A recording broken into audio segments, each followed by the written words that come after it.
guys, so today we are going to talk some more about the law of sine. And we have to go back to this because if you didn't notice on the day that we did that we did not have any problems in the first set of sine problems where we were given two sides and one angle. And then that kind of came up when we went into law of cosines, but I gave you a little bit of an idea of what to look for first.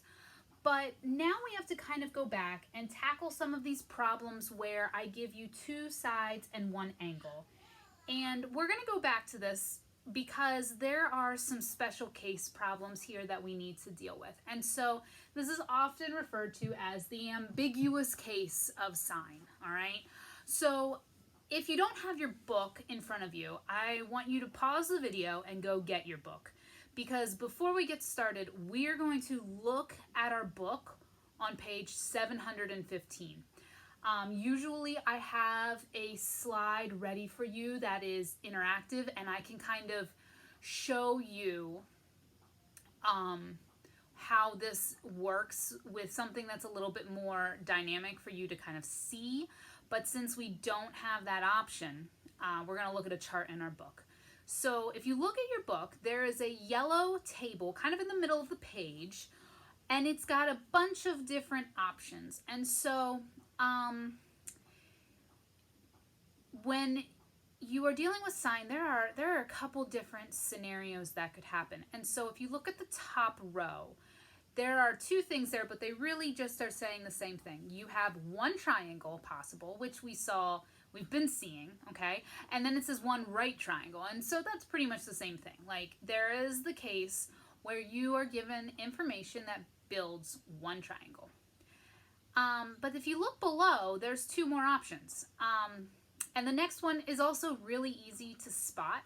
So there's a case where they give you an angle, an opposite side, and then one of the other sides. And the construction of that is not possible. So if we have this angle right here and it's fixed, we have this side being this long and then the other side only being this little tiny portion. This angle right here has to be fixed, so it can't bend down at all to make this side touch this side. So that's where we would have no solution. And that's where you would end up with something like sine of A is equal to 2.5. And hopefully at this point we're realizing, hey, when you take the inverse sine of 2.5, I'm going to get an error because that's not in the domain of inverse sine. So we get no triangle. There's no triangle that you can make with those measurements.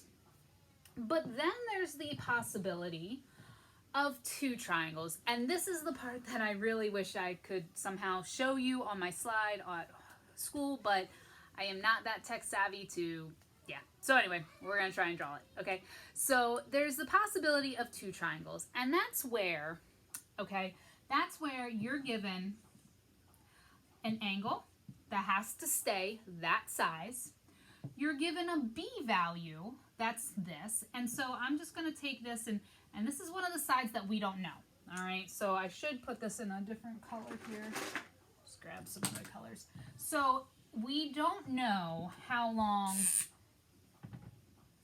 this red side is. We just know it has to be there because this angle, this purple angle, has to be that amount, right? So we know it's got to kind of start there. And then we get a measurement for side A that is the perfect measurement to either be there or there, okay? So this side A is either going in this direction and touches the bottom right here, or, and on my slide I have it so it swings over, it goes in this direction and touches the bottom right here. And so I either have this very skinny, obtuse triangle, but I also have the possibility of this more acute, kind of larger triangle like this. And so when there are two triangles possible, you have to include all of the measurements for both of those triangles, okay? And so you kind of have twice as many answers. Okay, so I'm going to work through some problems with you on all of those things. We're going to start with a really some of the shorter ones so that we can end this video. We'll probably have a second video, maybe 1 or 2 examples, but then tomorrow we'll do more work so that we can spread everything out.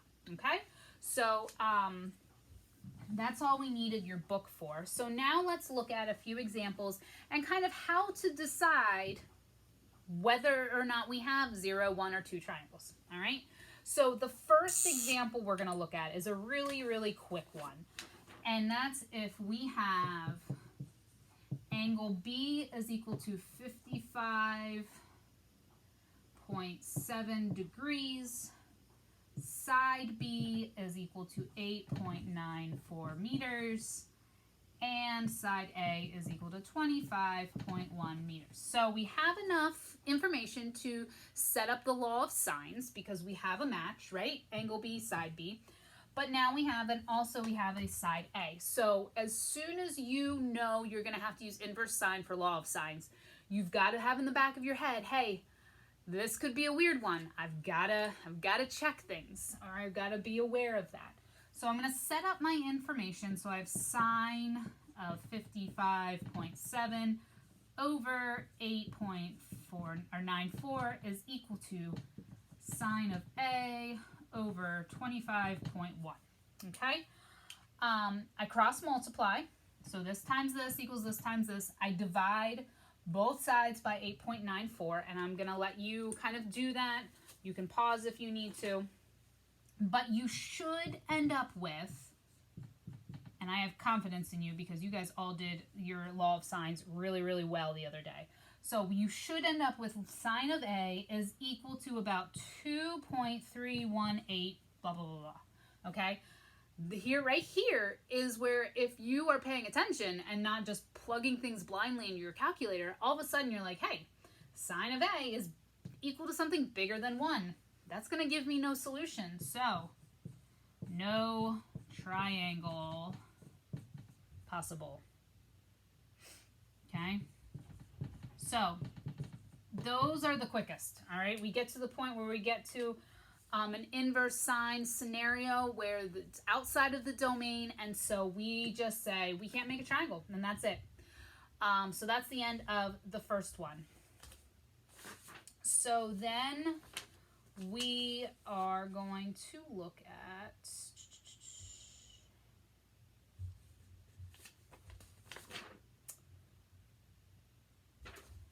what time is it? All right, we're going to look at one more here, and then we're going to do the really long one in another video. All right, so example 2 for this. Same thing. You get some information. We got A is 43.5 degrees. Little a is 10.7. Little c is 7.2. Okay, so here's what we've got. Law of sines works. We set this up.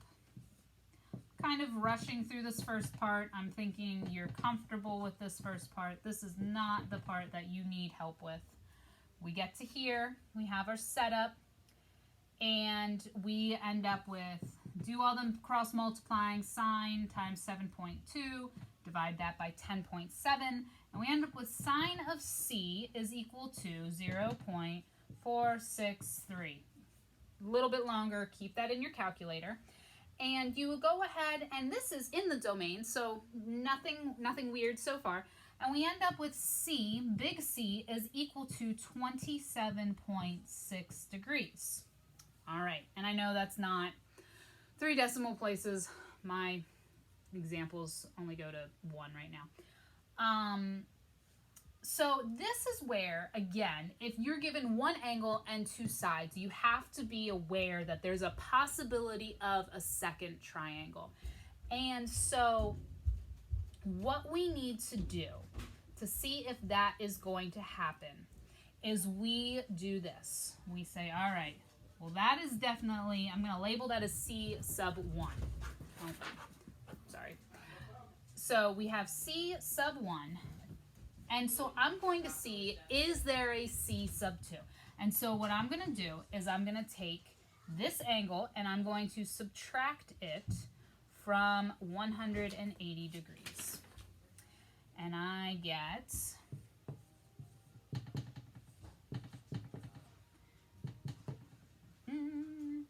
152.4 degrees.